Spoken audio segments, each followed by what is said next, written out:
Kayo po ba ay merong kakilala na napaka-chismosa? Alam niyo po ba, kung kayo po ay magdididikit sa mga taong chismosa, malalahiran ka rin ng kamalasan. Kasi, kung sino man mga chinichismis nila mga bossing ko, ay mangyari rin po yan sa kanila. At ikaw po mga bossing ko, kahit hindi ka chismosa, mangyari rin po yan sa inyo. Kasi, napagchichismisan niyo po sila. Pansinin niyo po mga bossing ko, kung halimbawa meron kang napuna na kapitbahay ninyo, na siya po ay may ginagawang kalokohan, huwag kang mag-alala. Soon, mas matindi pa ang gagawin ninyo.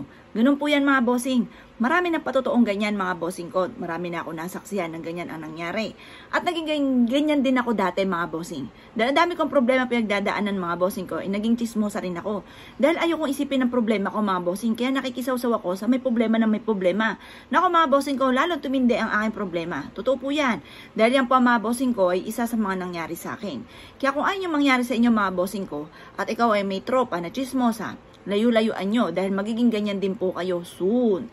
At kung ano man po yung pinakikilaman yung buhay na may buhay, ay mas matindi ang mga pagsubok na darating sa inyo soon. Ayan. Yan pa mga bossing ko. Ito, ma-share ko lang ha. Meron akong kakilala mga bossing ko.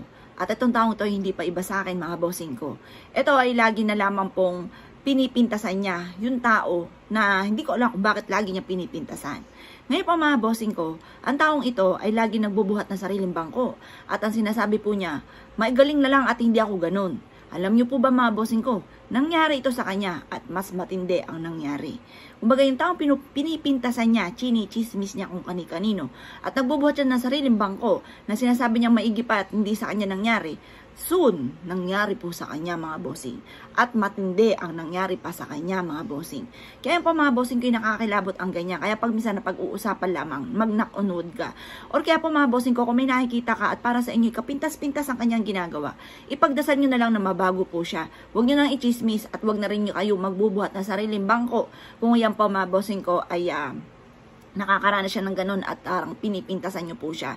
Huwag kang mag-alala kung ganun po ay masigit pa ang darating po sa inyo kung kayo po ay ganun. Kaya kung ikaw may kakilalang ganyan na chismosa, magaling pa ay sabihan nyo na tigil-tigilan na dahil magiging ganyan din. Malamang kukontrahin niya po yan. Sabi niya, imposible kasi hindi ako ganun. Nako mga bossing ko, hindi natin saklaw ang maaaring maganap soon mga bossing. Kung halimbawa siya ay nasa ibaba, soon maaaring siya naman ang nasa itaas. Yung mga ganun mga bossing.